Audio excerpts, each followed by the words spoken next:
The peace, the quiet, the escape from it all. The wildlife that calls this home. The endless miles of canal and river. The special places we all can roam. But hang on a minute. Who looks after it all? These people do, and they need your help. Every winter, the Canal and River Trust has to spend a huge amount of time, effort and money fixing, refurbing and upgrading the tired and broken bits of our wonderful, world-renowned canal network. Come along and have a look, they said. So, here I am. Welcome to Lock 74.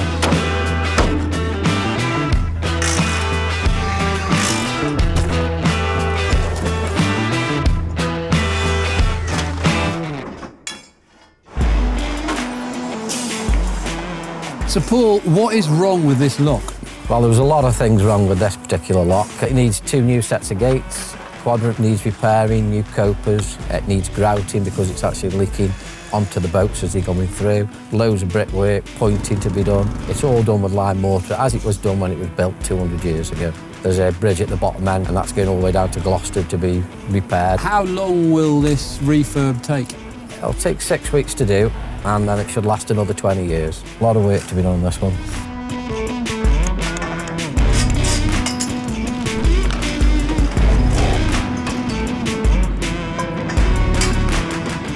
Now this is what I call a drill bit.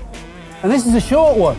That's a small one. You're the leak busters. Basically, yes. Majority of our work is egress, where we've got leaks coming out of the canal in rural areas, into fields, and into the more urban areas where it might be coming out into a factory or a building or into someone's garden. So you're drilling from inside out to do what? We're trying to find one of the leaks coming back in to the chamber. These are the pissers. So this is when you've got water on the outside of the canal wall that's finding its way in, and it's literally like a spurt. Correct. Right, so the treatment process for that is to do what? We'll drill a hole along the line and then we'll inject a PU grout, a polyurethane grout. It's an expanding foam, approximately about 400 pounds a ton. So you could end up with thousands going into one pisser. Correct.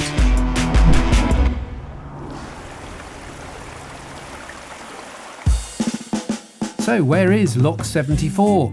It's on the Trenton Mersey, England's very first long-distance canal, built in the late 18th century and 93 miles through the Midlands from end to end. So very handy for potters like a certain Mr. Wedgwood to get his precious porcelain to the port of Liverpool. So this lock, historically and today, sees a lot of use. Oh yeah, absolutely. Very, very busy stretch, very busy stretch. You get a lot of people coming from Anderton, Acton Bridge direction. They're coming through here because a lot of people want to go on the Llangollen Canal because they want to go over the aqueduct. So this is the main route from north to that area. We've had a lot of troubles over the last couple of years with the deterioration of the lock. Hopefully that'll all be cured now. Without the work that the Canal and River Trust does now as a charity, I'm pretty sure that a great deal of the system would be derelict.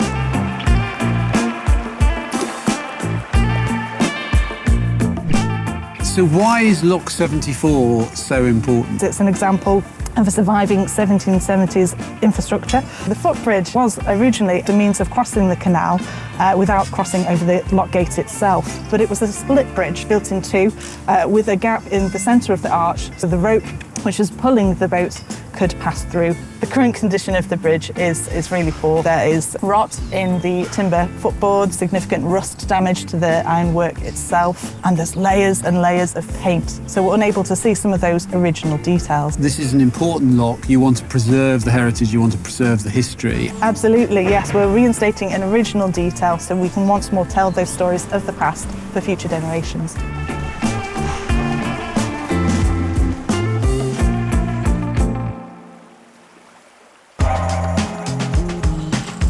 Right, let me very quickly take you through the anatomy of a lock. The canal, the water is on the other side of this temporary shuttering, and this pump is helping stop me from drowning.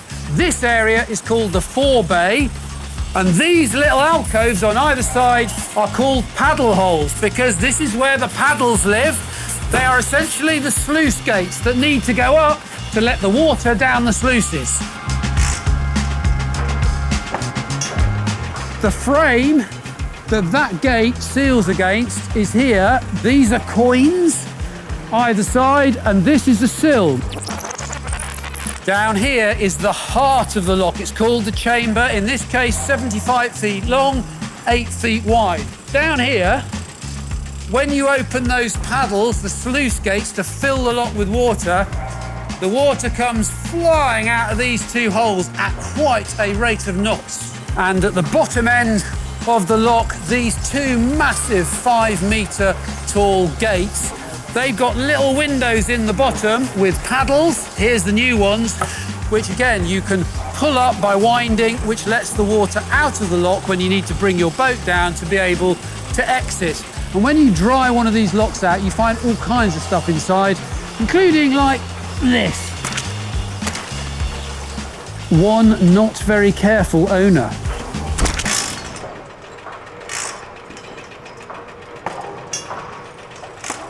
So this is one of the old gates, and you can see why it needed to be replaced. The bit that was always in the water down at the bottom of the gate, which is the far end, is pretty solid. But then as you come up towards the top of the gate here, it gets more and more rotten. It's obviously been serviced at part in its life, but now it's gone too far.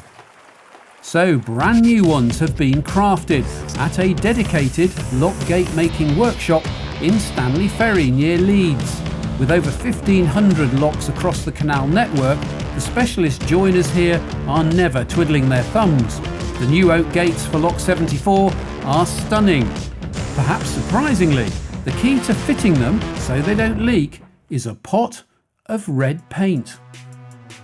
So what's the point of this? Just to make the gates watertight. It's for transfer the paint onto the gate, onto the liners here. Then we can see where we've got high spots and low spots then for the water pressure. So this is the brand new gate. Yeah. And then it's got these oak liners, these strips. That's actually the seal. When it's shut, you'll get paint on the high spots, and the low spots, you'll get nothing. Yeah, that's correct. And then we'll just whip it over then with the electric plane on some of the really high spots. And then the block plane comes into hand on the final finish. We want to try to get as much paint around these liners as possible. So you've then got a consistent amount of paint all the way around, then you know it's sealed. Yes, that's correct, yeah. Ash can put the prop on the other side now to act as the water pressure. And then we open the gate back up.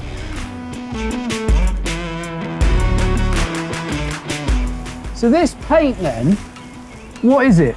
It's children's play paint, basically. So we used to use raddle. So you're talking raddle that rams use to mark ewes when they mated with them. They wear that harness with a raddle on, the coloured raddle? Yeah, we used to just water that down and then transfer it onto the coins. Really? So it was just readily available, I guess, and you just bring the ram back, rub him up and down the post, and we'll be sorted.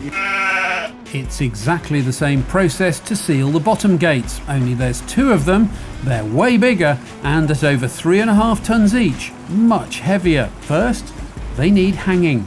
So this gate's already on, brand new gates, in place and sorted. This one's going to get dropped in now from the crane. It's a long way up, isn't it? So how does this hinge then? That's the old one that came out of the original gate that was here before. Right. Which is probably been in there 20, 25 years. Wow, so it's a very, very simple and actually very small hinge. So that's the ball of the joint, the pintle, and that then slots into the socket down there, and it would sit in the socket, and then it can rotate, but also can move slightly sideways, which is really clever.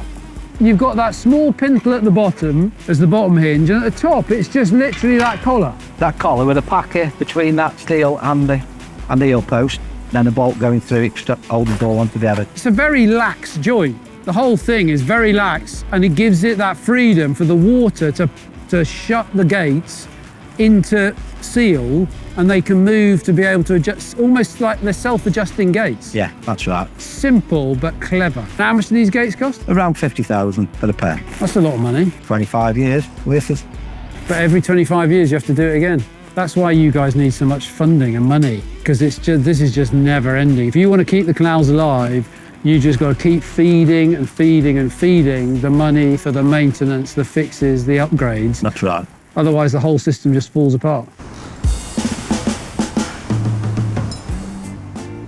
A couple of weeks later, and with the lock fully refurbished, Paul and the engineering team re-water and reopen it for boaters.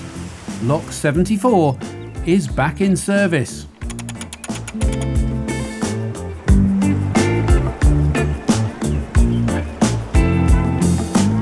The canal network in England and Wales is an engineering masterpiece, but it's really old and takes a lot of looking after, keeping everything safe and working as it should, so millions of us can all enjoy it, is a massive, never-ending, hugely expensive job.